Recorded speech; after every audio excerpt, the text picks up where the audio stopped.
Assalamu alaikum everyone, and thank you so much all for joining us today. And today, still people are coming and joining. Okay. So today we have arranged this workshop Speak with Confidence for English Communication. As I realized कि आजकल हमारी खवातीन इस चीज पे they are really focused about it. They want good communication skills and all, but they are not getting time. या उनको लग रहा है कि कहाँ classes join करें, किस तरह करें, how to speak, and also like there are so many issues which we are going to address today.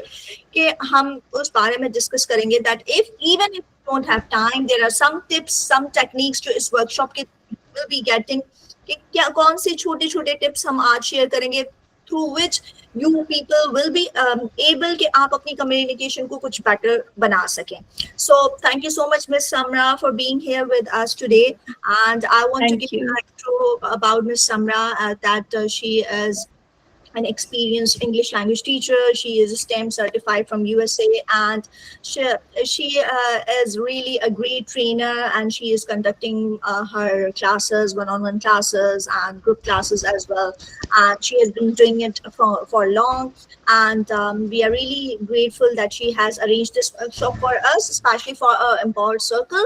She always discussed with me that we I want to arrange some classes कि जिसमें मुझे हो कि we can help people, we can help women कि वो अपने communication skills को better बना सकें, and they can work on their skills. So we just decided कि आज हम कुछ ऐसा करें कि इस workshop के बाद you people will learn something. At least आप कुछ टेक्निक्स कुछ टिप्स यहाँ से लेके जाएंगे which will be fruitful for you कि आप अपनी लाइफ में आगे उनको इम्प्लीमेंट करें अगर तो that will be really great. Okay, so yes, Miss Samra, now over to you. I'm sure those who have joined us will really enjoy this session. Definitely, it will be a very good session. Thank you so much for a lovely introduction. So, am I allowed to share my screen? Sure, sure. All right.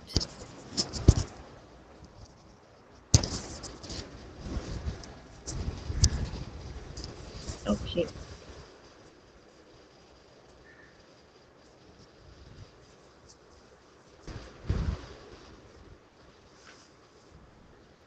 Okay, Maya, please tell me, is it visible clearly? Yes, yes, it is. All right. So here we are, Speak with Confidence, English Communication for Empowered Women. So starting with this question, कि उर्दू में हिदायत के लिए एक दबाएं, for instructions in English press 2. तो यहाँ पे आपके पास कोई ऑप्शन नहीं है, मैं press 2 ही करूँगी. सही है. तो first of all, I would like to ask, what do you think understanding English communication is? Understanding English communication से क्या समझ में आ रही होती है बात? Like is it coherent, is it understandable, क्या आप उसको समझ रहे हैं सही से, क्या वो आपको सुनाई सही से दे रही है, आप उसको उसकी कॉन्टेक्स्ट को समझ पा रहे हैं कि उसके अंदर बात क्या हो रही है और उसके अंदर कौन कौन से अल्फाज जो है वो बोले जा रहे हैं, किस तरीके से बोले जा रहे हैं. और is it only via speech, कि ये सिर्फ स्पीच का ही काम है, मतलब कि सिर्फ बोलने से ही ताल्लुक रख रही होती है. तो इसको मैं इस तरीके से डिफाइन करूँगी कि English communication is the effective exchange of information, ideas, and emotions using the language through speaking, listening, reading, and writing. And it goes beyond your vocabulary to ensure messages are clearly understandable, and it helps in making good professional and personal connections also. It includes both your body language and your para language. Body language का तो हमें पता ही है कि body language किसे कहते हैं, लेकिन किसी को यहाँ पे ये पता है कि पैरा लैंग्वेज किसे कहते हैं. मारिया, इफ यू कि मुझे स्क्रीन अभी दूसरी वाली विजिबल नहीं है, कि अगर मुझे पता चले कि पैरा लैंग्वेज क्या होती है, अगर कोई इंटरेस्टेड है इसको आंसर करने में, कि what is para language.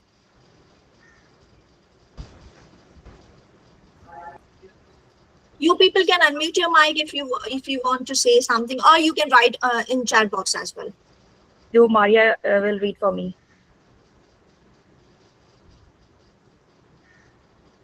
Basically para language कहते हैं कि आपकी वॉइस मॉड्यूलेशन कैसी है बात करते हुए, आपकी टोन कैसी है, आप बहुत ज़्यादा ज़ोर से बात कर रहे हैं या आराम से बात कर रहे हैं, चीख के बात कर रहे हैं, आपके अल्फाज का चॉइस कैसी है, आप किस तरह के वर्ड चूज़ कर रहे हैं बात करने में, तो ये होती है para language. So it includes both your body language and your para language. तो यहाँ पे जहाँ पर बात आती है पैरा लैंग्वेज की, तो यहाँ पे इंग्लिश कम्युनिकेशन आपके लिए इम्पोर्टेंट होती है, राइट?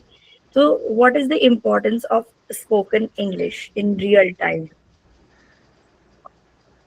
तो बेसिक मोस्ट कॉमनली जो आंसर्स हमें मिलते हैं, जो आपके जहन में भी शायद यही सब कुछ हो कि भाई बिजनेस के अंदर, कम्युनिकेशन के अंदर इस्तेमाल हो रही है आजकल.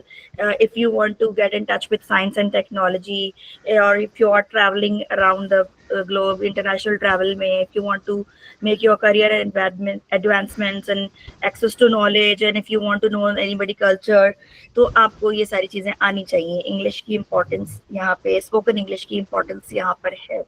लेकिन ये सारी कॉमन चीज़ें हैं, कन्वेंशनल चीज़ें हमें पता है पहले से. व्हाट इज अनदर इम्पोर्टेंस आप सोच सकते हैं? तो according to me, the importance of spoken English is it promotes your cognitive function. जो आपकी सोचने समझने की सलाहियत, उसको कैसे स्पोकन इंग्लिश उसमें कंट्रीब्यूट करती है, वो इस तरीके से करती है कि इट अप्रूव्स योर कंसंट्रेशन. जब आप सोचते हैं कि मुझे यहाँ पर कौन सा लफ्ज इस्तेमाल करना चाहिए या इसका ऑल्टरनेट मीनिंग क्या होगा किसी बात का, it reduces your brain dilemmas, it improves your problem solving skills, memory and attention span, etc. It uproot your focus, maintaining, it makes you a multitasker. आप multitasking कर सकते हैं. When you enjoy doing grammar worksheets like a game or puzzle, so it adds persona in your personality and in your thinking patterns.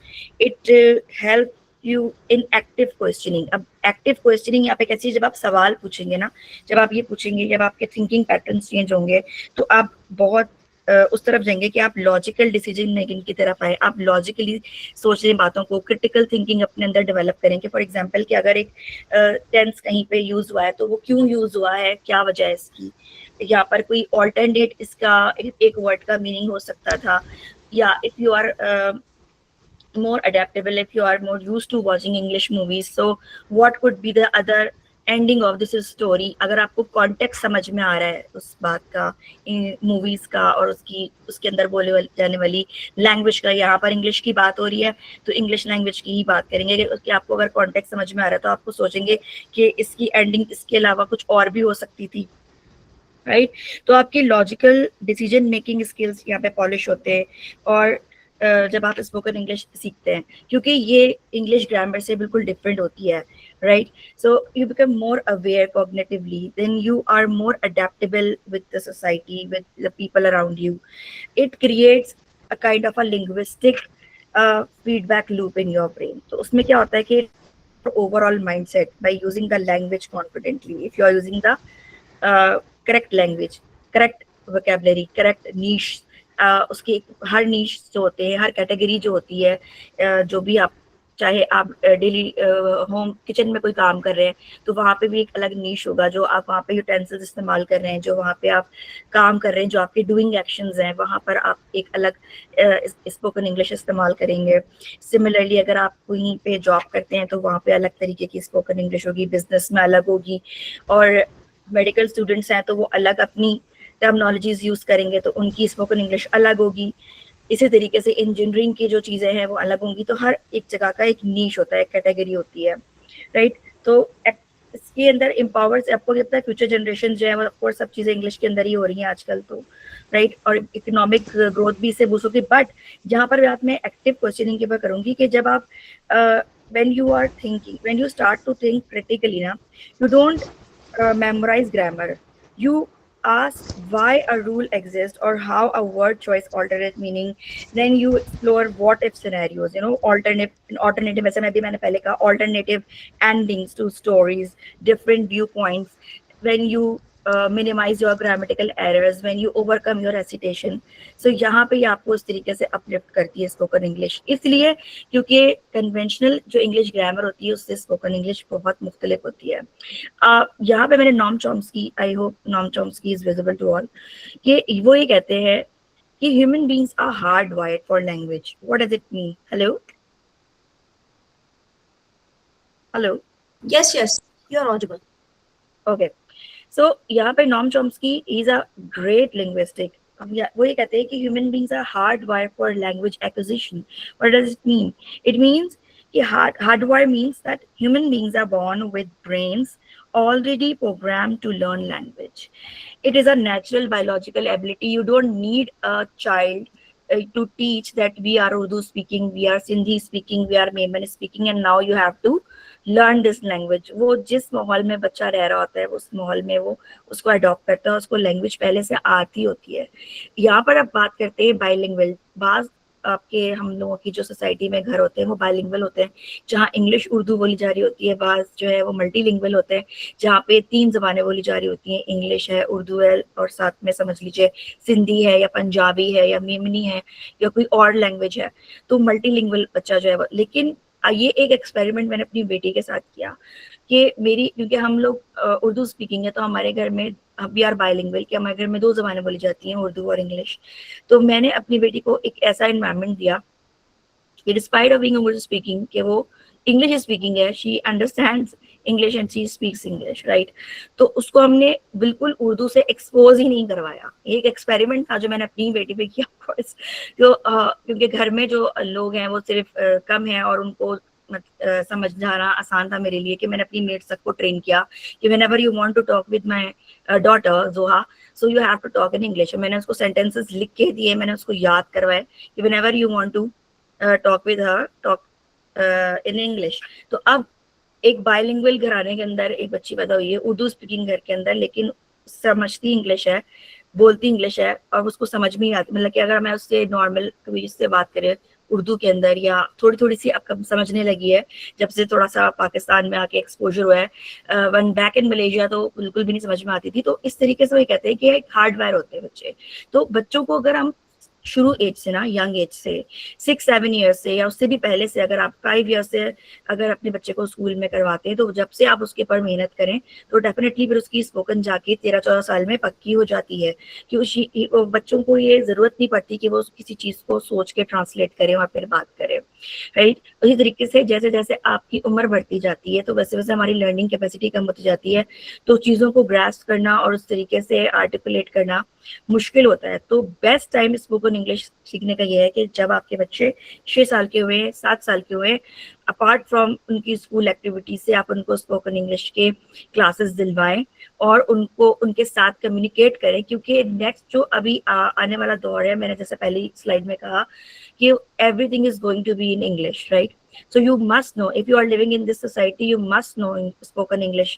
आपको समझ आनी चाहिए, आपको बाहर मूव करना है, इवन के पाकिस्तान में मूव करना है, या आपको कम्युनिकेशन अच्छी करनी है. हर जगह आजकल करियर एडवांसमेंट्स के अंदर ये लिखे हुए होते हैं कि very good in English communication. कहीं जॉब अप्लाई करें, इंटरनेशनल स्कॉलरशिप्स वगैरह के लिए अप्लाई करें, तो वहाँ पे मैंडेटरी कैटेगरी होती है कि आपको इंग्लिश अच्छी तरीके से समझनी और बोलनी आनी चाहिए, राइट. तो यहाँ पर मैंने इनको थोड़ा सा मेंशन करना जरूरी समझा. अब यहाँ पे मेजर बम्स हमारे क्या होते हैं? हेसिटेशन होती है. We hesitate because we have fear of making mistakes. Why? Because of incorrect grammar. हमें ग्रामर नहीं आती, हमें एक पेपर देने के लिए ग्रामर सिखाई जा रही होती है. लो वर्ड बैंक होता है, हमारे पास वोकैबुलरी नहीं होती. मैंने जैसे पहले कहा कि हर कैटेगरी की, हर ग्रुप की हमारी जिंदगी में जो भी हम काम कर रहे हैं, चाहे हम अपने घर में बैठे हैं तो यहाँ पे उसकी एक अलग वोकैबुलरी है, एक अलग वर्ड बैंक है. हम काम कर रहे हैं, स्कूल में जा रहे हैं, जॉब कर रहे हैं, उसका हर जगह का एक अलग वर्ड बैंक है. हमारे पास लो वर्ड बैंक होता है, तो हम उन चीज़ों को सही तरीके से आर्टिकुलेट नहीं कर पाते, साथ में एक साथ जोड़ नहीं पा रहे होते. प्रोनाउंसिएशन एरर्स आते हैं कि हमें सही तरीके से, अभी मैं आगे बताऊंगी जाके प्रोनाउंसिएशन एरर्स और वर्ड बैंक के जो एरर्स हैं वोकैबुलरी के किस तरीके के होते हैं, तो वो हमें क्रिएट करते हैं यहाँ पे हेसिटेशन के. हम बात नहीं कर सकते, हमें डर होता है कि हम कहीं गलत बोल देंगे या हमें कोई जज कर लेगा. इसी तरीके हमारी इसी तरह से हमारी रीडिंग और लिसनिंग नहीं होती. रीड भी सही तरीके से चीज़ों को नहीं कर रहा होता, स्पेलिंग समझ नहीं आ रही होती, समझ में नहीं आ रहा होता कि अगर इंग्लिश न्यूज़ चल रही है या कोई इंग्लिश मूवी चल रही है या कोई इंग्लिश सॉन्ग चल रहा है, तो वर्ड्स आपस में सब जम्बल्ड अप हो रहे होते हैं, सही से हम सुन नहीं पा रहे होते, राइट. तो ये कुछ मेजर प्रॉब्लम्स हैं जिनकी वजह से हम हेसिटेट करते हैं, बात नहीं करते. अब यहाँ पर मैं आपको कुछ एग्जाम्पल्स देती हूँ. अब जैसे हम वोकैबुलरी की बात करते हैं, राइट, यहाँ पे मैं क्वेश्चन करूंगी, आई होप कि मुझे इसका आंसर मिले कि जो नॉर्मल घर के अंदर यूज करने वाली चीजें होती है ना, if you want to say somebody कि दरवाजे की कुंडी लगा दो, तो आप किस तरीके से कहेंगे इसको इंग्लिश में? मैं वोकैबुलरी के हवाले से बात करना चाह रही हूँ यहाँ पे। मारिया आप बताएं, दरवाजे की कुंडी लगा दो कैसे कहेंगी आप इसे? लॉक करने के लिए नहीं कह रही, ताला नहीं लगाना, मैंने कहा कि कुंडी लगा दो दरवाजे की। मैं तो शायद ऐसे ही बोलूंगी, लॉक द डोर। मैं ऐसे ही lock the door, lock the door. कोई और बताएगा? Yes, I think Maheen wants to say something. जी माहीन। अच्छा, फरियाल कह रही है I would simply say close और lock the door. Exactly. Close the door, lock the door, shut the door, right? ये सारी चीजें आती है, लेकिन मैंने यहाँ पे कुंडी का वर्ड यूज किया है, तो यहाँ पे कुंडी के लिए बोलेंगे लैच द डोर, राइट? जो कुंडी होती है ना, जिसको हम ऊपर हाथ करके लगाते हैं या नीचे से लगाते हैं, तो उसे हम लैच कहते हैं, राइट? लैच द डोर, यानी कि कुंडी लगा दो दरवाजे की। एक ये एग्जांपल है। अब यहाँ पे आता है वर्ड बैंक। यहाँ पे वर्ड बैंक नहीं पता तो हम क्लोज द डोर ही बोलेंगे, शट द डोर ही बोलेंगे। तो इसमें जज करने वाली बात नहीं है, सीखने की बात है, राइट? अब एक बहुत ही कॉमन सा लफ्ज है कि आप अक्सर ब्लॉग्स में या ब्लॉग्स वगैरह में सुनते होंगे, जल्दी जल्दी से ये बाय कर ले। ये कहाँ से बाय किया? ये बाय करना था। अब buy, even if you are talking in Urdu and using a code switch, means कि कोड स्विच और कोड शिफ्ट का मतलब ये होता है लिंग्विस्टिक्स में, स्पोकन में, कि आप एक जुमला इंग्लिश में कहते हैं और बाकी के जुमले जो है वो ट्राई करते हैं, ऐसा उर्दू में कहते हैं मदर लैंग्वेज में, और बाकी के जुमले ट्राई करते हैं इंग्लिश में बात करने के, ठीक है? और कोड स्विच का मतलब ये होता है कि आप कुछ कुछ इंग्लिश के अल्फाज का इस्तेमाल कर रहे हैं अपनी मदर लैंग्वेज के साथ। या मैं बात मदर लैंग्वेज की कर रही हूँ, अब मदर लैंग्वेज उर्दू भी हो सकती है, सिंधी भी हो सकती है, पंजाबी भी हो सकती है, कुछ भी हो सकती है, ठीक है? तो बाय भी इसके लिए सही वर्ड नहीं है वोकैबुलरी। इसकी जो है यहाँ पे वर्ड आएगा, राइट? परचेज। जल्दी जल्दी से ये परचेज कर ले। ये कहाँ से परचेज किया? हाँ, ये परचेज करना था। यहाँ पे buy is not the right word, right? अब प्रोनाउंसिएशन की अगर मैं बात करूं, तो प्रोनाउंसिएशन भी एक हम ना जब बात करते हैं ना स्पोकन इंग्लिश की, तो उसको भी हम 3 कैटेगरीज में डिवाइड कर देते हैं। 3 चीजें होती हैं, एक होती है प्रोनाउंसिएशन, एक होती है इनंसिएशन और एक होती है articulation, and all 3 are different. In pronunciation, how you say a word, this matters, right? You want to say something, Maria? Miss, I want to ask a question. Yes, please. Oh, it is a quick question. I want to ask what is the difference between buy and purchase? Buy जो होगा ना, I don't know what's your name? Mahin. Mahin. Mahin, buy जो होता है ना, ये ज्यादातर use होता है कि when you want to say customer to do this, right? जब आप सेल जब if you are a shopkeeper, if you are a shopkeeper and you are selling something and you are inviting your customers to buy this, then you can use this buy. अगर आपने cell लगाई हुई है ना, आपका business है, तो then you can say buy 1 to get 1 free, then there is the right way to use buy।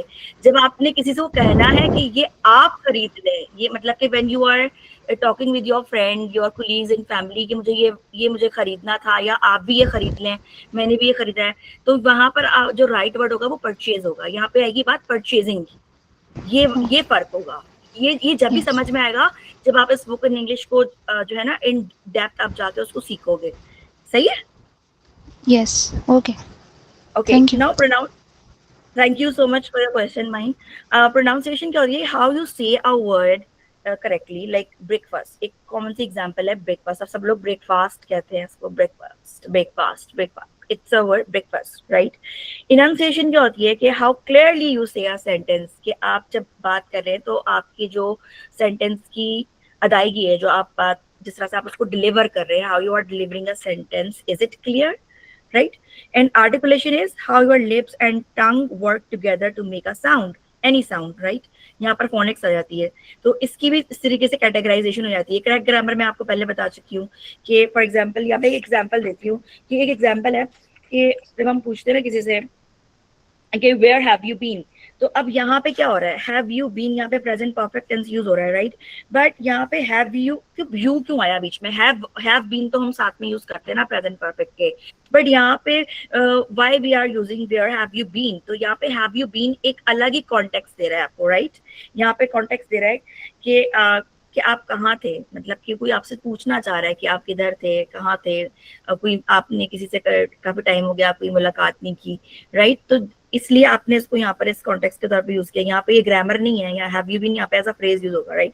अब क्या है कि हैव और बीन हम कब यूज करते हैं, हम प्रेजेंट परफेक्ट टेंस में यूज करते हैं। ये मैंने when you have to ask about experiences और states of being that is happened in past in unspecified time, तो ये उसके लिए यूज होता है। लेकिन यहाँ पे हैव यू बीन इस्तेमाल हुआ है as a phrase, right, what you are up to. अब यहाँ तो कोई टेंस या ग्रामर इतनी हार्डकोर नहीं यूज हुई ना, what you are up to मतलब कि तुम क्या सोच रहे हो, क्या चल रहा है तुम्हारे दिमाग में, ठीक है, ये एक्सप्रेशंस हैं, ठीक है।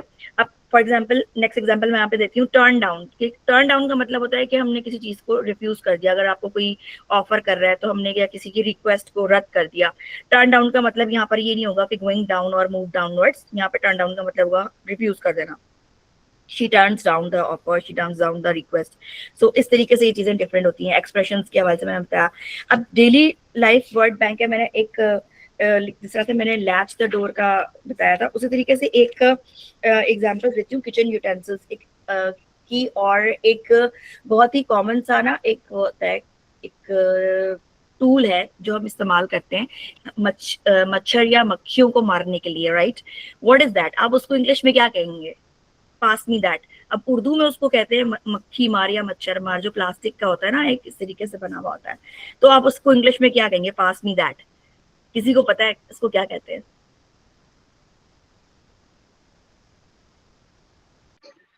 जैपर कहते हैं इसको, I guess. What? Zapper, zapper. Zapper, good, zapper भी कहते हैं। और एक बहुत ही कॉमन वर्ड है bee swap, right, bee swap या mosquito swap, it's very common. Zapper अब यहाँ पे एडवांस हो जाएगा, बिल्कुल सही। तो इस तरीके से किचन यूटेंसिल्स के अंदर दो चीजें हम इस्तेमाल करते हैं। Good answer by the way. दो चीजें हम यूज करते हैं, एक होती है छन्नी जिससे हम चाय छानते हैं, ठीक है, और एक होती है वो वाली छन्नी जिससे हम आटा छानते हैं। तो अब सीव का मतलब क्या होता है, कोई भी एक ऐसा ऑब्जेक्ट जिसके अंदर छोटे छोटे से होल्स हों और वो किसी भी सब्सटेंस को अलाउ करे अपने अंदर से गुजरने के लिए, ठीक है। इस एक कॉमन कॉन्सेप्ट हम इससे लेते हैं। लेकिन चाय की छन्नी डिफरेंट होती है, आटा छानने वाली छन्नी डिफरेंट होती है, और एक कफगीर होता है जिसके अंदर छोटे छोटे से होल्स बने हुए होते हैं, जिसे अक्सर हम चावल वगैरह चलाने के लिए यूज कर रहे होते हैं। तो इन तीनों के अलग अलग नाम होते हैं, ठीक है। अब जो चाय वाली छन्नी उसको तो हम सीवी कहते हैं सिंपल से। अब जो आटा छानने वाली छन्नी होती है उसको हम सिफ्टर कहेंगे, क्योंकि वो आटा छानने की स्पेसिफाई करना है हमने, सिफ्टर वो अलग नाम होगा, हम उससे सिफ्ट करते हैं आटे को, राइट, छानते हैं आटे को। और जो मैंने एक यहाँ पे स्पून की एग्जांपल दी जिसके अंदर छोटे छोटे से होल्स होते हैं, तो हम उसको स्किमर कहते हैं। तो ये सारी चीजें आपको लर्न करने से आती हैं, राइट, स्पोकन इंग्लिश में आती हैं, ये ग्रामर से इसका कोई ताल्लुक नहीं होता, सही है। तो मैं थोड़ी सी एग्जाम्पल्स यहाँ पे देके कुछ समझाना चाहा। बैरियर्स क्या क्या होते हैं जो हमें रोकते हैं कि हम शर्मिंदगी होती है हमें किसी के सामने कहते हुए कि we don't know how to speak in English, हम घबराते हैं, हेजिटेट करते हैं। कि सबसे बड़ी बात अनअवेयरनेस, कि आपको पता ही नहीं कि स्पोकन इंग्लिश की अहमियत क्या है, कितनी जरूरी है आजकल के दौर में, राइट। लैक ऑफ इंटरेस्ट, किसी को शौक भी नहीं होता कि हमें नहीं सीखनी, ओके, नहीं सीखनी। लिमिटेड स्पीच क्लब्स, यहाँ पर जो लोग सीखना चाह रहे होते हैं, जो इंटरेस्टेड होते हैं, they want to groom their self, अपने आप को कहीं बिजी रखना चाहते हैं, तो चाहे उस वहाँ पे बोलने वाले मौजूद नहीं होते, क्लब्स नहीं होते। मैंने देखा है कि when I was in Malaysia, तो वहाँ पर जो स्टूडेंट क्लब्स होते हैं, तो वहाँ पर उन्होंने छोटे छोटे से अपने क्लब्स बनाए हुए होते हैं। किसी ने इंग्लिश स्पीकिंग क्लब बनाया हुआ है, किसी ने रीडिंग क्लब बनाया हुआ है, किसी ने कोई स्किल किसी को सिखा रहा होता था, तो वो छोटा सा एक क्लब अपना रन कर रहा होता था, और वो इवनिंग टाइम में स्टूडेंट एरियाज के अंदर अपने अपने चार्ट्स लेके बैठे होते थे टू इनवाइट अदर पीपल कि अगर किसी को ज्वाइन करना है तो वो करना है फ्री ऑफ कॉस्ट। और स्पोकन और ग्रामर, स्पोकन इंग्लिश और इंग्लिश ग्रामर का डिफरेंस ही नहीं पता होता कि फर्क है क्या। तो अब यहाँ पे आता है सवाल कि how to fix it, how to fix spoken English. तो इसके लिए क्या होता है, हमारे पास स्ट्रक्चर्ड फ्रेमवर्क्स होते हैं इसके लिए। अब यहाँ पर this is the only remedy to fix your spoken English, that is PrEP. अब PREP is a structured framework है. इसको मैं इस तरीके से define करती हूँ कि PREP defines like this. P is for point. किसी ने अपना माइक खोला हुआ है, काइंडली इसको म्यूट कर दीजिए अगर आपके पास कोई सवाल नहीं है तो. Point है P से, like you have to start by directly stating your main point, your opinion or argument, right? Then we have a R is for reason. You have to explain why you have this opinion or why your point is valid. Then you have to give an example, and then again you have to conclude your point by restating your initial point to support your argument. इसकी example मैं इस तरीके से देती हूँ PrEP की, कि आपके पास ना एक क्वेश्चन है, why should we work from home?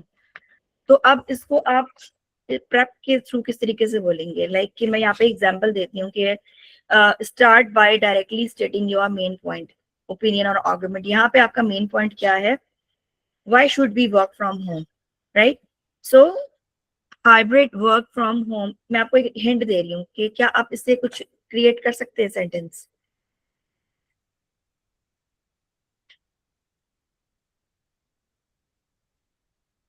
इसमें आप इस तरीके की बातें लिख सकते हैं कि आजकल के दौर में क्यों जरूरी है कि लाइक अगर कोई बहुत ज्यादा बारिश हो जाती है या जिस तरह से पेट्रोल के प्राइसेस हाई है, तो ये अलाउ करता है जो लोग जॉब करते हैं कि वो अपने घर से आराम से रिमोटली काम कर सके, प्रोडक्टिविटी के पर कोई फर्क नहीं पड़े, इस तरह की चीजें, राइट?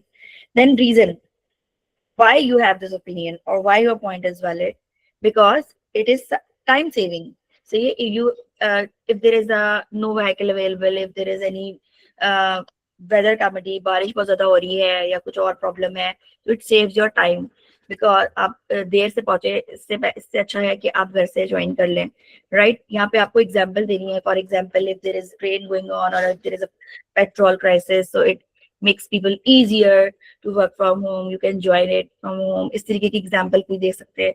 एंड देन आखिर में अपना पॉइंट आप इस तरीके से कंक्लूड करेंगे कि इट इज इक्वली प्रोडक्टिव, कि जरूरी नहीं है कि अगर आप नहीं जा सके या लेट हो गए हैं तो इट्स अगर आपने घर से ज्वाइन कर लिया तो प्रोडक्टिविटी के ऊपर कोई फर्क नहीं पड़ता. इस तरीके से आप उसे एक कंक्लूजन भी दे सकते हैं.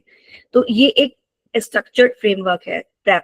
तो इसी तरीके से आपको ना इसके अंदर डिफरेंट प्रॉम्प्ट सिखाए जाते हैं. For example, when you are exercising PrEP in your class, तो आपको प्रॉम्प्ट्स दिए जाएंगे and then you have to write down your answer according to PrEP. You have to create answer और उसके बाद फिर आप उसकी बोलने की प्रैक्टिस करते हैं. इसी तरीके से और भी स्ट्रक्चर्ड फ्रेमवर्क्स हैं जो कि हर जगह के डिफरेंट है. फॉर एग्जांपल, इंटरव्यू के लिए आप कहीं जा रहे हैं तो उसके लिए अलग फ्रेमवर्क होगा.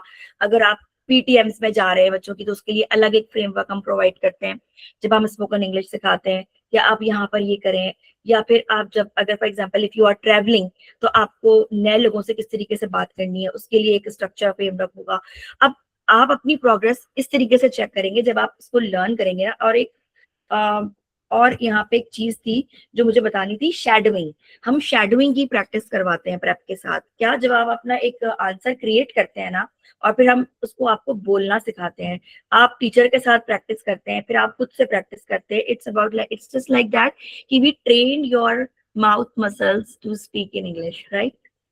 आपको उस तरीके से ट्रेन किया जाता है. और आपको जब आप बोलते हैं ना, जब बार बार आप एक जवाब, तो आपका दिमाग को ये ऑटोमेटिकली कमांड जारी होती है. आप सुन रहे होते हैं बार बार अपनी आवाज इंग्लिश में सुन रहे होते हैं, तो फिर वो नेचुरली आपकी जो है ना वो ट्रांसफॉर्मेशन होना शुरू हो जाती है. आपको पता भी नहीं चल रहा होता कि कब आपने ट्रांसलेशंस जो है वो बंद कर दी अपने दिमाग में और आपने बात करना शुरू कर दी इंग्लिश के अंदर, राइट?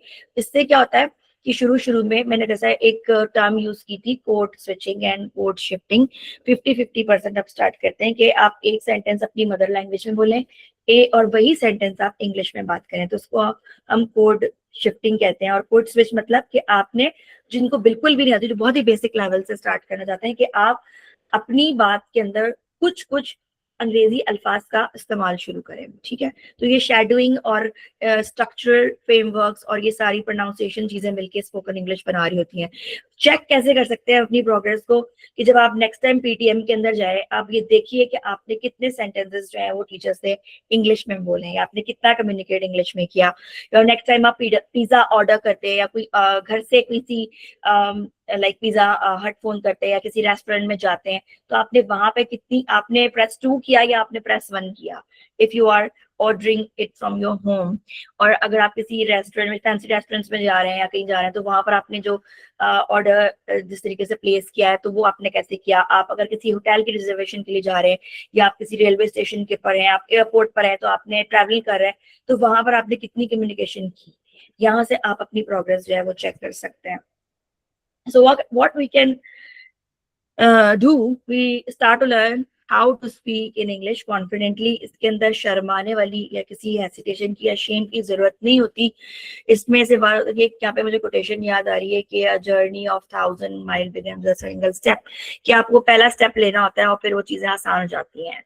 तो इसके लिए जैसे कि मारिया ने मेरा इंट्रोडक्शन करवाया था कि मेरा एक अपना प्लेटफॉर्म है इनसाइट इंटरनेशनल एकेडमिक सॉल्यूशंस का, तो आप यहाँ पर मुझसे रब्ता कर सकते हैं स्पोकन इंग्लिश सीखने के लिए। और यहाँ पे हम काफी सारे इंस्टाग्राम हैंडल में आपको दिखाती हूँ, काफी सारी चीजें हम और भी ऑफर कर रहे होते हैं। यहाँ पे हम ऑनलाइन एजुकेशन दे रहे हैं, कंसल्टेशन प्रोवाइड करते हैं, वर्कशॉप जिस तरीके से ये है, होम स्कूलिंग की मैं वर्कशॉप्स लेती हूँ क्योंकि मैं खुद इस टाइम सर्टिफाइड हूँ, ट्रेनर हूँ। And OA level IGSC all board international boards की हम ऑनलाइन ट्यूटरिंग कर रहे होते हैं। तो इट्स अ प्लेटफॉर्म, आप अगर एक्सप्लोर करें इसको आके और मुझसे डायरेक्ट रब्ता करें इस नंबर पे, तो हम मजीद चीजें आपको बता सकते हैं और आप अपनी लर्निंग जर्नी जो है वो स्टार्ट कर सकते हैं। So thank you so very much. Together we rise only if you work hard on ourself. अस्सलाम वालेकुम, मेरा एक क्वेश्चन है। जी प्लीज। जी, I can't call your name because it's Zubair Jamil or yeah, yes. जी Samia Zubair. Okay, Samia, yes. अच्छा, मेरा ये क्वेश्चन है कि मैंने ये देखा है कि अक्सर और बेशतर इंग्लिश भी एक जैसी नहीं होती। जैसे हम सीख लेते हैं ना, तो अमेरिकन इंग्लिश अलग है, कनाडा में इंग्लिश अलग तरीके से बोली जाती है। सेकेंडली ये कि मैं एक बच्ची को माशाल्लाह कुरान पढ़ाती हूँ तजवीज़ के साथ कनाडा में, तो कुरान पाक में जो इंग्लिश में जो कुरान पाक है वो इंग्लिश बिल्कुल ही डिफरेंट है। मतलब वो बिल्कुल तो डिफरेंट है, कैसे ही गुजर जाती है, बिल्कुल पता ऐसा ही ही नहीं है। चलता कि वो कौन सी है। There हालांकि are वो lots of कनाडा forms. की है, लेकिन वो भी जी, नहीं समझ पाती उस इंग्लिश को। वो उस इंग्लिश को ऑफ कोर्स इसलिए क्योंकि घर में माहौल नहीं मिल रहा, घर में सारे उर्दू ही बोल रहे हैं, इसलिए नहीं वो कैनेडियन इंग्लिश इंग्लिश ही है। बिल्कुल अलग है, उसकी ग्रामर ही अलग है, उसके इतने हार्ड वर्डिंग है। तो मैं ये जैसे पूछना चाह रही हूँ कि अगर हम आपसे सीखते हैं तो अलग वो होती कौन है। सी इंग्लिश होगी? अब देखिए, मैं जो इंग्लिश बेसिकली सिखाती हूँ ना, वो अमेरिकन और ब्रिटिश, ये दो मेन इंग्लिश है जो कि वर्ल्ड वाइड एक्सेप्टेड है। अब कैनेडियन इंग्लिश अलग है, न्यूजीलैंड की अलग है, ऑस्ट्रेलिया की अलग है, अफ्रीकन इंग्लिश अलग है, सबकी इंग्लिश, इवन की अब तो इंडियन इंग्लिश भी है। अनफॉर्चुनेटली पाकिस्तानी नहीं है वो, एशियन के लिए हम वो इंडियन का ही आ रहा है। तो एशियन इंग्लिश भी अलग है। तो there are so many categories. तो आप बेसिक जब अमेरिकन और ब्रिटिश अगर आपको आती है ना, if you are well aware of it, फिर आप वो एक्सप्लोर कर सकते हैं चीजें। और कुरान की ट्रांसलेशन का ये है कि जो ट्रांसलेशन होती है ना, उसका कॉन्टेक्स्ट अलग होता है, राइट उसको आपको करना पड़ेगा, उस पर वर्कआउट करना पड़ेगा, क्योंकि वो ट्रांसलेशन है, वो इधर से उधर नहीं होने चाहिए उनके वर्ड्स। तो इसलिए जब आप ट्रांसलेशन देखेंगे ना, आप इवन के पाकिस्तान के जो कुरान मजीद इंग्लिश में ट्रांसलेटेड है ना, तो वो जो ट्रांसलेशन की इन्फ्लेक्शंस होती है ना, जो वो अलग होती हैं। मैंने अभी आपको जो कैटेगरीज दिखाई बताएंगी ना, वो सिर्फ वो कैटेगरीज हैं जो कि नोन है, 10 ओनली। मैंने आपको नाइजेरियन इंग्लिश, यस, मैं अभी रिसेंटली मैंने ELT किया है, मैं इट ब्लोड माय माइंड अप कि मैं खुद हैरान हो रही थी कि कितने ज्यादा वर्जन्स हैं इंग्लिश के। और नहीं है तो पाकिस्तानी इंग्लिश की फॉर्म नहीं है अनफॉर्चुनेटली, तो हम उसको इंडियन इंग्लिश के अंदर ज्वाइन कर लेते हैं। बट ये जो आप कह रही हैं ये इसी वजह से, क्योंकि जब आप पुरानी ट्रांसलेशन पढ़ते हैं ना, तो वहां पे तो बिल्कुल चीज ही अलग हो जाती है। और कैनेडियन इंग्लिश की कैटेगरी डिफरेंट है। तो हम अमेरिकन और ब्रिटिश पे ज्यादा फोकस करते हैं, बिकॉज कि आयल्स और टोफिल हम सिखाते हैं ना जब बच्चों को, तो TOEFL is for American people and IELTS is for British people. तो जो लोग जो इंग्लिश प्रेफर करते हैं ना, तो वो मेंशन भी कर रहे होते हैं इंटरनेशनल यूनिवर्सिटीज में कि हम अमेरिकन इंग्लिश को सपोर्ट कर रहे हैं या हम ब्रिटिश इंग्लिश को। तो इसी तरीके से वो टोफल और आइल्स भी मेंशन करते हैं। तो ये है। तो आप जो यहाँ पे स्पोकन इंग्लिश सीखेंगी ना, वो एटलीस्ट इतनी होगी कि you can work on it. अगर आपको कोई चीज समझ नहीं आ रही तो आप उसको रूल आउट तो कर सकेंगी ना खुद से कि मुझे इसको किस तरीके से आगे। मैंने आपसे क्या कहा कि वो एक्टिव क्वेश्चनिंग और कॉग्निटिव बिहेवियर, आपका थिंकिंग पैटर्न चेंज हो जाता है, फिर आप उसको खुद डिग आउट करेंगी, राइट? ओके, किसी और को कोई question, if anyone want to ask something? वालेकुम, मेरा Excuse me, Anila here.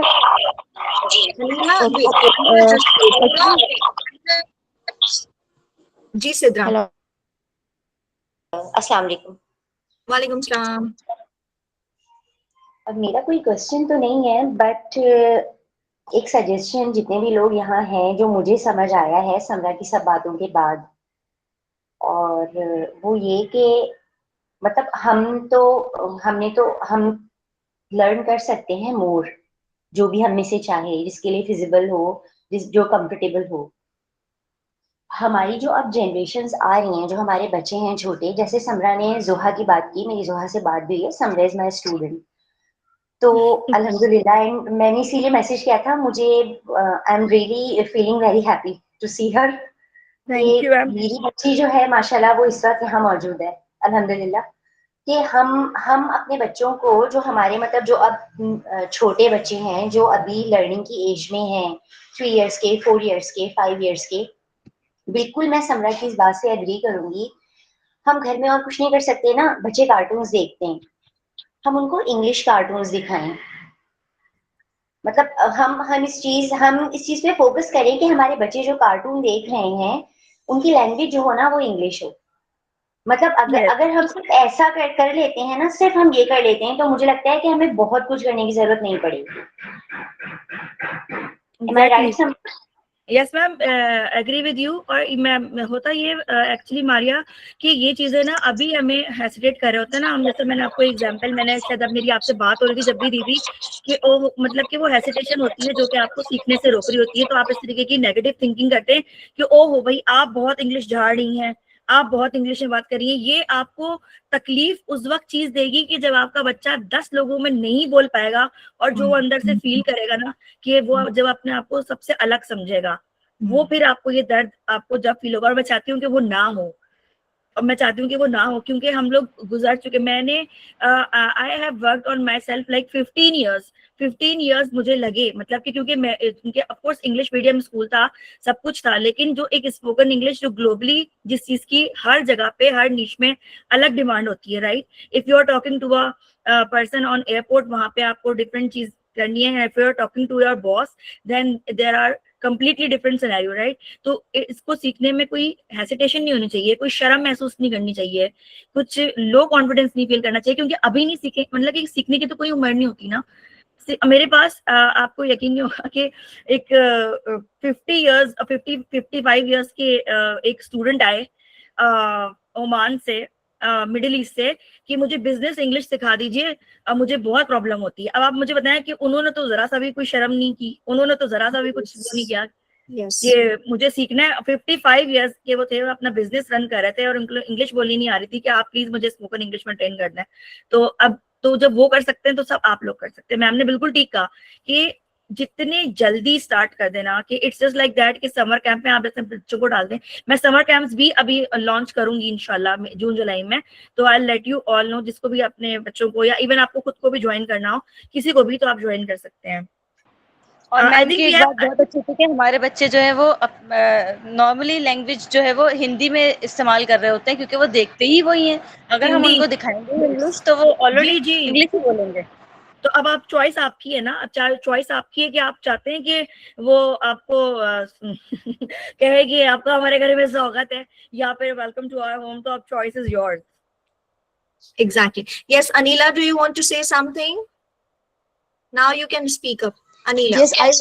Yes, I want to say that whenever I try to speak English, sometime what happen, like difficult word is just get start fumble. like मुझे problem issue होता है कि difficult word जो मुझे usually मैं इतना बोलती नहीं हूँ वो मुझे अक्सर ना फंबल हो जाते हैं, हालांकि अकेले में ये बात खुद से सोचे तब नहीं होते, बट 3-4 लोगों के सामने डिफिकल्ट फंबल वो मुझे समझ नहीं आता मैं इसको कैसे ओवरकम करूँ इस इशू को। हाँ, तो मुझे थोड़ी किसी सी डिफिकल्टी होती है। जी, तो इसकी जो है ना सोल्यूशन यही है कि when you practice with your teacher, when you practice with your teacher, because मैंने प्रेजेंटेशन में भी मेंशन किया, we have less speech clubs here in Pakistan. If you want to speak with me, you can book me, right? Then I will work on that. You will not work on that. I will work on that. And then when we work together, तो आपको फिर खुद ही समझ में नहीं आएगा कि ये कब हुआ, कि ये तो ठीक हो गई चीज. तो वो ट्रेनर का काम होता है ठीक करना. Right Okay, anyone else? Faryal? I think Faryal, I have answered you in chat box. I'll be sharing you Samra's link as well. You can reach out to her on Instagram as well. If you Yes, have any anytime. question, you can ask. Yes. अच्छा, what I got to know about from all this session, मैं कुछ चीजें ना थोड़ा इसको wrap up करना चाह रही हूँ. पहली बात, I feel we need to control our hesitation. हमें अपनी hesitation को पहले तो मिटाना है, बिल्कुल खत्म करना है. You have to speak confidently. जितना आ रहा है confidently बोलो. This is what I feel, right?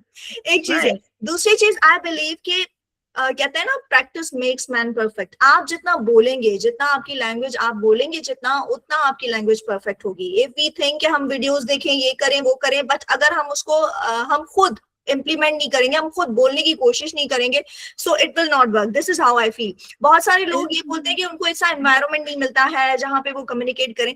You can start from your home. आप अपने घर से स्टार्ट कर सकते हो, अपने बच्चों से, अपने सिबलिंग से. यू कैन स्टार्ट, ठीक है ना. इसी तरह and then moving to the surrounding and all, फिर आप अपने सर्कल में you can use. So there, yes. So it's kind of an investment, Maria, कि मैं अपने आप को जो provide, मैं as a trainer यहाँ पे बात करी हूँ ना कि I am here for you. You can talk with me, you can make a club with me, right? हम speech club बना सकते हैं. अगर बहुत 3-4 लोग भी interested होते हैं तो it would be fun, right? But what you have to do, this is जो उसकी charges होते हैं ना, it's kind of an investment in yourself. ये it's ये lifetime investment. Of course, आपको मजा आएगा. Yes, even Samra and me were discussing. हम सोच रहे थे कि हम weekly कुछ ऐसे workshops, weekly हम कुछ ऐसे topics which like people want to like discuss and talk about, ठीक है, जिससे we can feel like जो आप लोगों के लिए beneficial हो. So we'll be arranging those definitely. But yes, thank you so much, Samra, for conducting such an amazing workshop, and I'm sure everybody loved it, and that was very fruitful for everyone. And thank you all of you, those who have joined us. I'll be sharing you her link on the WhatsApp group. Stay connected with Empower Circle. Take care. Allah Hafiz. Bye bye. Thank you.